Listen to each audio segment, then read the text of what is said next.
Guys, मैं हूँ श्रुति गिरी। आपका मेरे वीडियो में बहुत बहुत स्वागत है। आज के वीडियो में हम देखेंगे bioinformatics and relation with the molecular biology. जैसे आप लोगों ने देखा है कि बायोइन्फॉर्मेटिक्स होता क्या है, उसके स्कोप, एप्लीकेशन, सिलेबस हम लोगों ने पिछले वीडियो में सब कुछ देख चुके हैं। पिछले वीडियो में हम लोगों ने बस बेसिक देखा था, बहुत ही बेसिक था। आज के वीडियो से हम स्टार्ट करेंगे असली बायोइन्फॉर्मेटिक्स होता क्या है, उसमें क्या क्या टाइप्स होते हैं, कैसे यूज किया जाता है, उसका यूज क्या है, सब कुछ हम सीखेंगे। बायोइन्फॉर्मेटिक्स और बायोइन्फॉर्मेटिक्स के साथ मॉलिक्यूलर बायोलॉजी का क्या रिलेशन है, ये तो बहुत इंपॉर्टेंट है क्योंकि मॉलिक्यूलर बायोलॉजी है, बट बायोइन्फॉर्मेटिक्स की मॉलिक्यूलर बायोलॉजी का क्या काम, क्योंकि कंप्यूटर है। हाँ, कंप्यूटर का अपने को समझ में आता है कि कंप्यूटर पे अपने को कोड लिखने होंगे, प्रोग्राम करने होंगे, मैथमेटिक्स में कैलकुलेशन वगैरह इसके लिए यूज होता है। बट मॉलिक्यूलर बायोलॉजी क्यों यूज होता है, ये इस वीडियो में मैं आपको समझा दूंगी। इस वीडियो में हम कौन से पॉइंट कवर करने वाले हैं वो अब हम पहले देखते हैं। Bioinformatics definition and detail, relation of the molecular biology with the bioinformatics, annotation क्या होता है, अनोटेशन बहुत इंपॉर्टेंट है बायोइन्फॉर्मेटिक्स में। उसके बाद है ब्रीफ ऑफ द डेटाबेस, और इसमें एक और पॉइंट है कोलैबोरेशन। अब हम देखते हैं डेफिनेशन ऑफ द बायोइन्फॉर्मेटिक्स। इसके अलग अलग डेफिनेशन है, जैसे हम लोगों को पता है। पिछली बारी हमने पहली वीडियो में देखी थी बायोइन्फॉर्मेटिक्स की कंप्यूटेशनल अप्रोच वाली definition. Bioinformatics is a computational approach with IT technology used to solve the problem of the life science. ये डेफिनेशन हमने बहुत अच्छे से सीखी हुई है, बस मैं इसलिए डेफिनेशन बता रही हूँ कि इसकी वैरायटी ऑफ द डेफिनेशन है अपने पास बायोइन्फॉर्मेटिक्स के। कभी भी अगर आपसे कोई पूछे, शायद आप इंटरव्यू में हो या कहीं पर भी हो, कि व्हाट इज द बायोइन्फॉर्मेटिक्स, तो अपने पास एक डेफिनेशन रहनी चाहिए। इसलिए मैं ये 2-3 डेफिनेशन आपको बताने वाली हूँ। एज अ फ्रेश टेकिया, उन्होंने इंस्टीट्यूट ऑफ द पेस्टर में ये डेफिनेशन बताई थी कि bioinformatics is the mathematical, statistical, computational method that aim to solve the biological problem using DNA and amino acid sequences related information. इस डेफिनेशन के हिसाब से क्या है कि मैथमेटिक्स, स्टैटिक्स, कंप्यूटिंग मेथड जो है उसका एम क्या है कि बायोलॉजिकल प्रॉब्लम जो है डीएनए और अमाइनो एसिड के हेल्प से, उनके सीक्वेंस के हेल्प से वो इन्फॉर्मेशन हम सॉल्व कर सके। इसलिए फ्रेश टेके ने ये बायोइन्फॉर्मेटिक्स के डेफिनेशन बताई है। यही डेफिनेशन, हर कोई डेफिनेशन में यही मीनिंग रहेगा, बट बस बोलने का तरीका सबका अलग अलग होगा। अब और एक डेफिनेशन है बायोइन्फॉर्मेटिक्स की, it is rapidly developing area of the computer science and devoted to collecting, organising and analysing DNA and protein sequences. इसका भी सेम मीनिंग है कि डेवलप करना एरिया कंप्यूटर साइंस का जो कलेक्ट करे, ऑर्गेनाइज करे और एनालाइज करे डीएनए और प्रोटीन के सीक्वेंसेस। अब देखते हैं कि बायोइन्फॉर्मेटिक्स मतलब होता क्या है। डेफिनेशन देख ली, स्कोप देख लिए, एप्लीकेशन देख लिए, यूजेस देख लिए, बट उसमें क्या करना है, क्या होता है। बायोइन्फॉर्मेटिक्स बहुत बड़ा है, देखिए अच्छे से। बायोइन्फॉर्मेटिक्स इज ए सॉफ्टवेयर, मतलब बायोइन्फॉर्मेटिक्स एक सॉफ्टवेयर है जो एवरी क्रोमोजोम की सारी बॉडी की इंफॉर्मेशन अपने पास रखता है। इसको बोलते हैं बायोइन्फॉर्मेटिक्स सॉफ्टवेयर। जैसे हम लोगों को पता है कि father and mother of the bioinformatics doctor Margaret Oakley Dayhoff, Indian father of the bioinformatics doctor G N Ramachandran. मैंने इसको फिर से इस बार इस वीडियो में इसलिए डाला है क्योंकि कहीं आप ये भूल ना जाए। फिर आता है अगला point, there are the 2 types of the bioinformatician. Bioinformatician के 2 टाइप्स होते हैं। जैसे कि हम लोगों का एग्जाम्पल ले लो, हम एक कॉमन पीपल, और जो सेलिब्रिटीज है वो सेलिब्रिटीज कॉमन पीपल, ये दोनों भी अलग है। इसीलिए बायोइन्फॉर्मेटिशियन के 2 टाइप्स हो गए। जैसे कि एक होगा यूजर्स और the developer, users end developer. अब देखते हैं यूजर्स और डेवलपर में क्या होता है। यूजर्स में कॉमन पीपल आएंगे, फार्मा पीपल आएंगे, रिसर्चर आएंगे, साइंटिस्ट आएंगे, और डेवलपर में आएंगे प्रोग्रामर, आईटी पीपल और बायोइन्फॉर्मेटिशियन। और यूजर्स में स्टूडेंट्स भी आएंगे।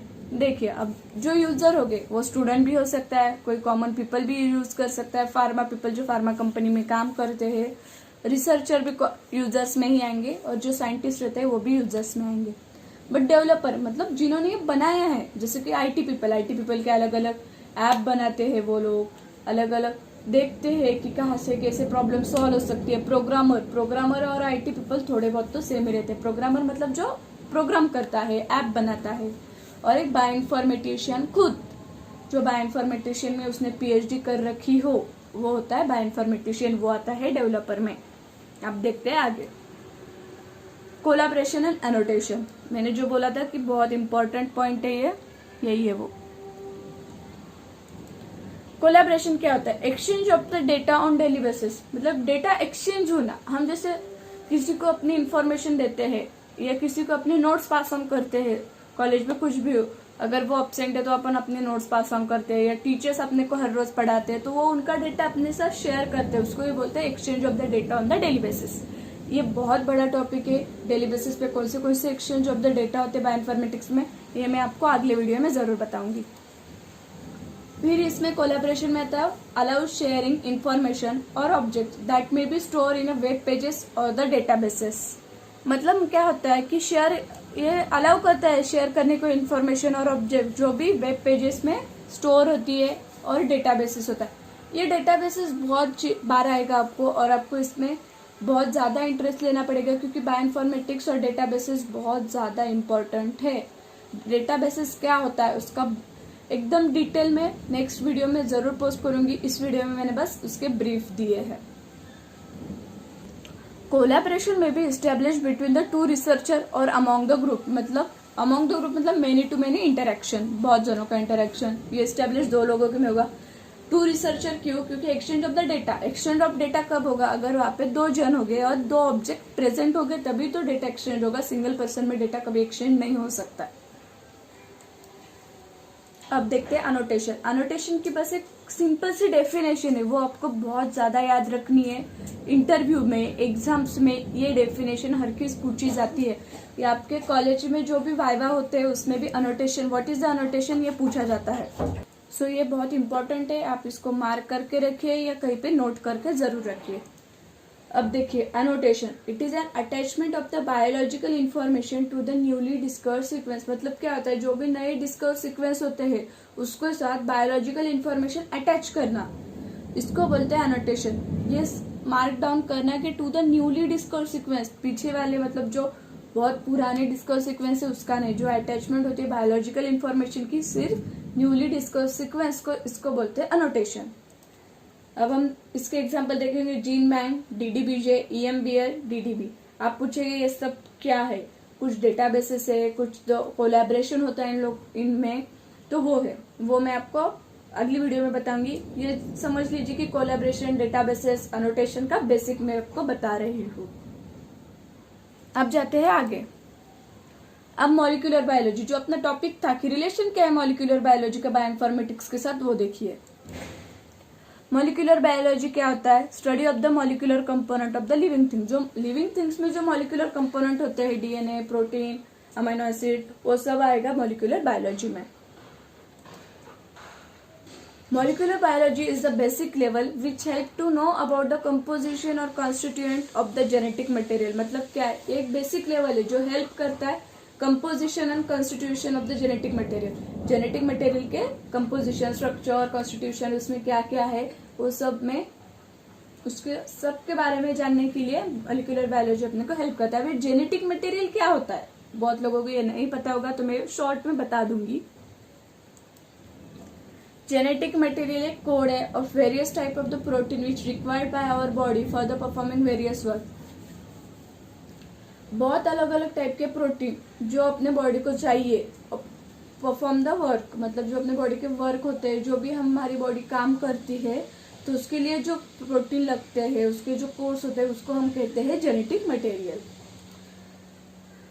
Most of the bioinformatics tools, bioinformatics tool बहुत ज्यादा होते हैं, जैसे मैंने अपने को बोला कि डेटाबेस, कोलैबोरेशन, वो सब चीज।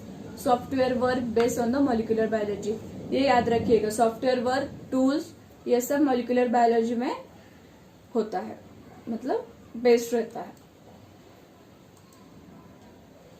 Bioinformatics not exist if no molecular biology. अगर मॉलिक्यूलर बायोलॉजी नहीं है तो बायोइन्फॉर्मेटिक्स एग्जिस्ट ही नहीं करेगा। ऐसा क्यों? तो देखिए, because doing any info you need the information and the molecular biology. मतलब किसी भी इंफॉर्मेशन के लिए और कुछ भी चीज के लिए अपने को इंफॉर्मेशन लगेगी।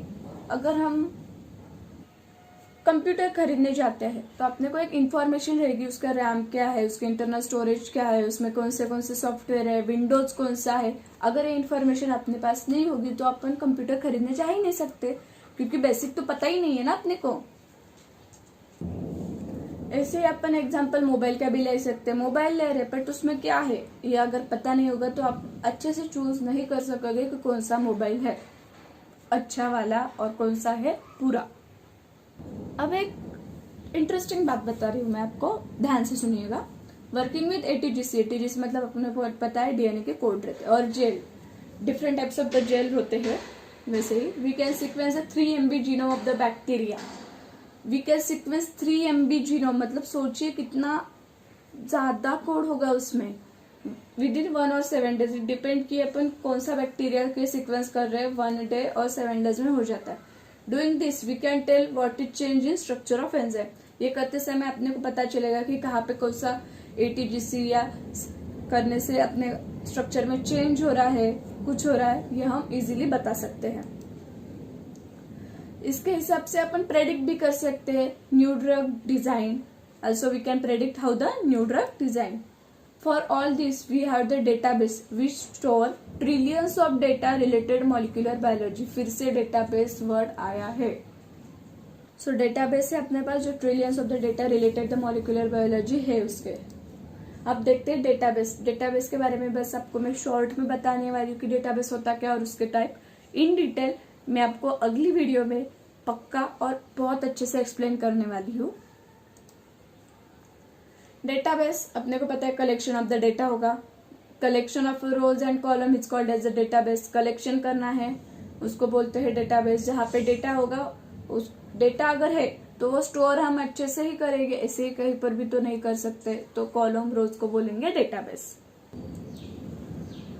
Database is nothing but the category information store की है जो कि सेवरल मॉलिक्यूलर बायोलॉजिकल रिसर्च से ली गई है और वो अच्छे से स्टोर करी है, उसको भी हम डेटाबेस बोल सकते हैं। अब डेटाबेस में आएंगे 3 मेन डेटाबेस जो रहेंगे। प्राइमरी डेटाबेस, अब देखते हैं पहले प्राइमरी डेटाबेस क्या होता है। Direct submission of information from anywhere, मतलब उस डेटाबेस में हम कौन सी भी इंफॉर्मेशन सेव कर सकते हैं, मतलब डायरेक्ट हो जाएगा, मतलब हम खुद इंफॉर्मेशन उसमें डाल के सेव कर सकते हैं, उसको बोलते हैं direct submission of the information.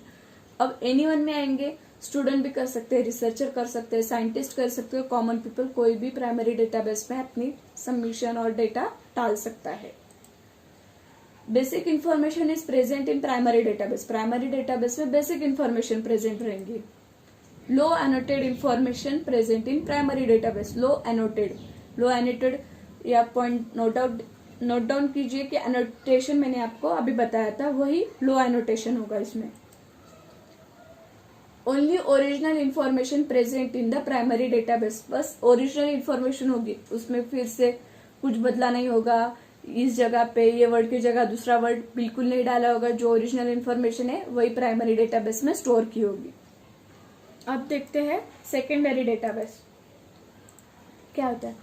ये डिराइव डेटाबेस में, डिराइव मतलब किसी चीज से क्रिएट किया हुआ, तो ये डिराइव हुआ है from some primary database. There is no direct submission in the secondary database. Primary database में हम डायरेक्ट सबमिशन कर सकते हैं, बट सेकेंडरी डेटाबेस में हम डायरेक्ट सबमिशन नहीं कर सकते। Highly annotated information present in secondary database. इसमें बहुत ज्यादा हाईली अनोटेड इंफॉर्मेशन है, इसलिए डायरेक्ट सबमिशन नहीं हो सकता इसका। एग्जाम्पल है स्विसप्रोट, यूनिप्रोट, एमएमडीबी। अब फिर से क्वेश्चन आएंगे स्विसप्रोट, यूनिप्रोट, एमएमडीबी क्या है, ये धीरे धीरे आप लोग सीख जाओगे। बहुत इजी और बहुत ज्यादा इंटरेस्टिंग है। प्लीज वीडियो स्किप मत कीजिए, अच्छे से देखिए। अब देखिए कंपोजिट डेटाबेस, ये थर्ड टाइप है। It is the combination of the both primary and the secondary database. जो दोनों का मिलके जो बनता है उसको बोलते हैं कंपोजिट डेटाबेस। एग्जाम्पल है इसका ओल।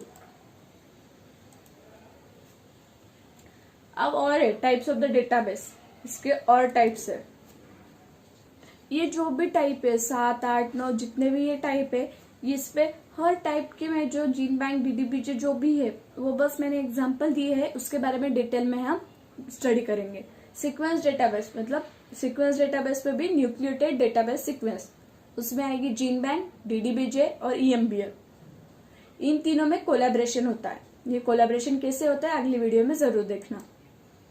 Protein sequence database, protein sequence database में आएंगे स्विसप्रोट और UniProt.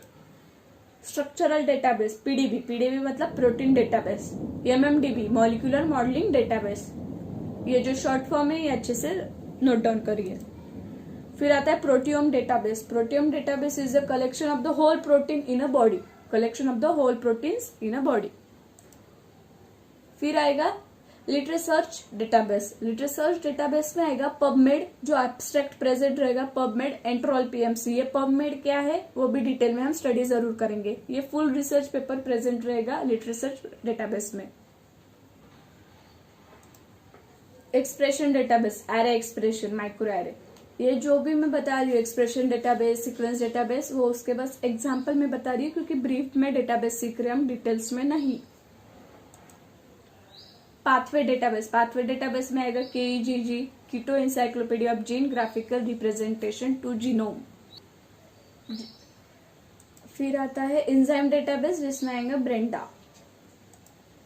Chemical database drug bank, PubChem. अब ये देखिए डिफरेंस है डेटाबेस में, और भी टाइप्स रहेंगे, relational database, object oriented database and the flat file database. Flat file database का इस डिफरेंस में मैंने नहीं डाला है क्योंकि इन दोनों का डिफरेंस में अच्छे से समझा सको इसलिए। अब देखिए रिलेशनल डेटाबेस में डेटा स्टोर होता है, entities define in the tabular format, tabular format में रिलेशनल डेटाबेस का डेटा स्टोर रहेगा। तो ऑब्जेक्ट ओरिएंटेड में ऑब्जेक्ट में स्टोर रहेगा। रिलेशनल डेटाबेस में डेटा सिंपली हैंडल किया जाएगा और ऑब्जेक्ट ओरिएंटेड में data handles large and the complex data, उसमें सिंपल डेटा हैंडल किया जाएगा और इसमें large and complex data handle किया जाएगा। रिलेशनल में only and only data handle किया जाएगा, बट ऑब्जेक्ट ओरिएंटेड में डेटा, उसके function of the operating of the data भी हैंडल्स किए जाएंगे, handles both the data and the functions. Data independence from the application program, data independent रहेगा application program से, but object oriented में encapsulation ये main objective आएगा, data encapsulation object oriented में। Relies on the relational model, relies मतलब based on the relational model relational database, और object oriented database में relies on the ऊप मतलब ऑब्जेक्ट ओरिएंटेड प्रोग्राम। अब देखते हैं flat file database, line by line information जो बेस्ड रहेगी वो रहेगी flat file database. Each line having a single entry and which has the specific meaning. Thank you for watching. Please अगर video आपको अच्छी लगे तो प्लीज लाइक करें, शेयर करें और सब्सक्राइब जरूर करें, और कमेंट बॉक्स में मुझे जरूर बताइए कि अगर आपको कोई और नई इन्फॉर्मेशन चाहिए होगी तो मैं उस पर वीडियो जरूर बता दूंगी। Thank you so much.